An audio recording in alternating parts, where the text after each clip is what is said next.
Welcome to the deep dive.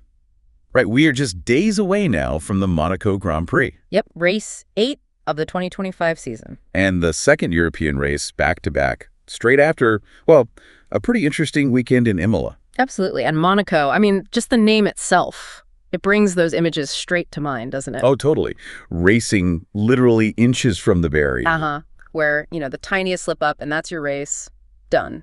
Finished. It's a circuit that just demands incredible precision.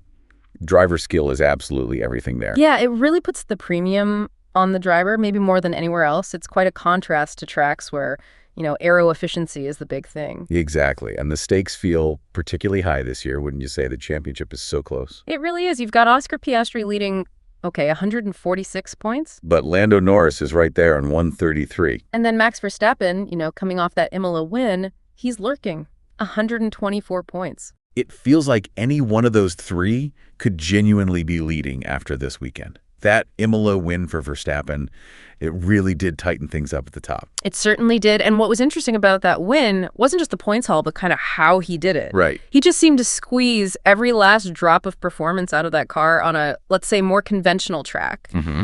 The big question now is, will that advantage carry over to Monaco, which is just unique. So unique. Car pace matters, obviously, but maybe less than the driver's ability to just thread the needle lap after lap. Exactly. And don't forget George Russell. He's still kind of in the mix there. Needs a big result, though, to close that gap. And talking about performances, what about the Spanish drivers? A bit of a mixed bag in Imola? Yeah, definitely. Carlos Sainz Jr. qualified okay, but ended up 8th. Well, Fernando Alonso, he was just outside the points, wasn't he? Yeah. 11th. Yeah. With Sainz, the thing that stands out is he keeps showing flashes of really strong potential. He does. But it feels like maybe a couple of races now, the strategy calls just haven't quite gone his way. Could have been podiums otherwise, perhaps. Yeah, maybe. It really highlights how critical those split-second decisions are, right? Yeah. Especially somewhere like Monaco, where track position is king. Absolutely crucial. And for Alonso, well, it sounds like Aston Martin are finally bringing some proper upgrades. Which is good news for them. Definitely encouraging. You see that constant development race, don't you? Especially when you compare it to, say, Williams, who we hear aren't expecting major upgrades this season. Right. Okay, well, let's dive into it then. What everyone needs to know to follow the Monaco action. Let's do it. Our mission here is pretty simple. Give you all the key details, the schedule, where you can watch, no matter where you might be listening. Sounds good. Okay, schedule first. When are the cars actually on track? Right. The weekend kicks off Friday, May 23rd. You've got 2 free practice sessions. FP1 is 13.30 to 14.3 Central European Summertime, CEST. Okay, CEST. That's the time for most of mainland Europe. Yep.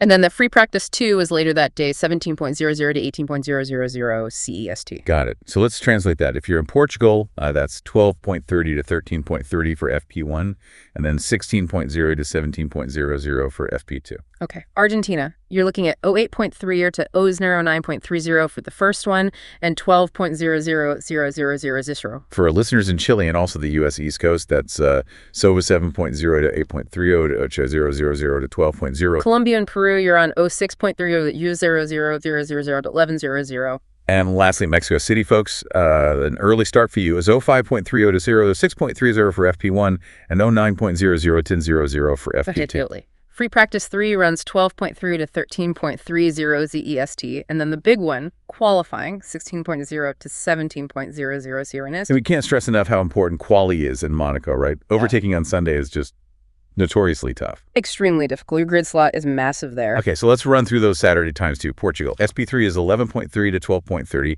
and qualifying is 15.0 to 16.0. Argentina. 7.3 to 8.30 for practice, 11.0 to 12.00 for qualifying. Chile and U.S. Eastern Time. FP3 is over 6.3 to 07.30, qualifying 10.00 to 11.0. Colombia and Peru, that's 5.3 to 6.30 for FP3, and 09.000000000. Still early. Definitely set those alarms. And then the main event itself, the Monaco Grand Prix, Sunday, May 25th. Lights out at 15.0000 CEST. Yeah, 15.00 CEST. It's a long one, 78 laps around that iconic circuit.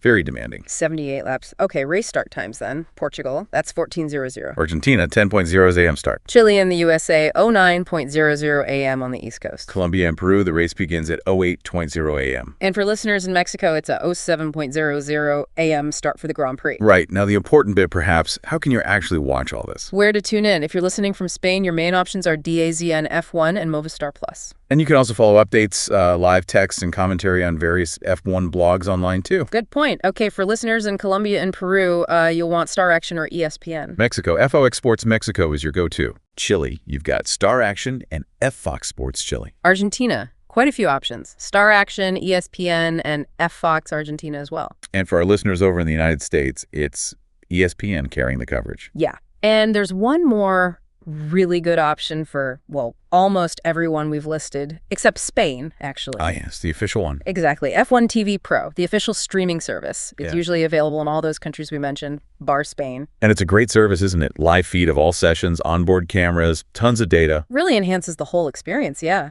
Definitely worth checking out if it's available where you are. Okay, so just to quickly recap then, Monaco GP weekend starts Friday, May 23rd. Practice sessions, Friday and Saturday morning. Crucial qualifying Saturday afternoon, 16.00 CEST. And the Grand Prix itself, Sunday, May 25th, the 15.00 CEST, 78 laps. And we've given you the channels for Spain, Portugal, Argentina, Chile, the US, Colombia, Peru, Mexico, plus F1 TV Pro as another great option for many. Perfect. It really is set up to be, a potentially classic Monaco weekend. You just never know there, do you? It always seems to throw up some kind of surprise. Exactly. And with the championship battle this close, every session, honestly, every single corner feels like it's going to be absolutely critical. It really does. So I guess the big question is, will Monaco's, unique, chaotic nature shuffle those standings even more? Or will the guys currently at the top manage to keep their positions on a track that can bite back so easily? That's what we'll be watching for. It's going to be fascinating.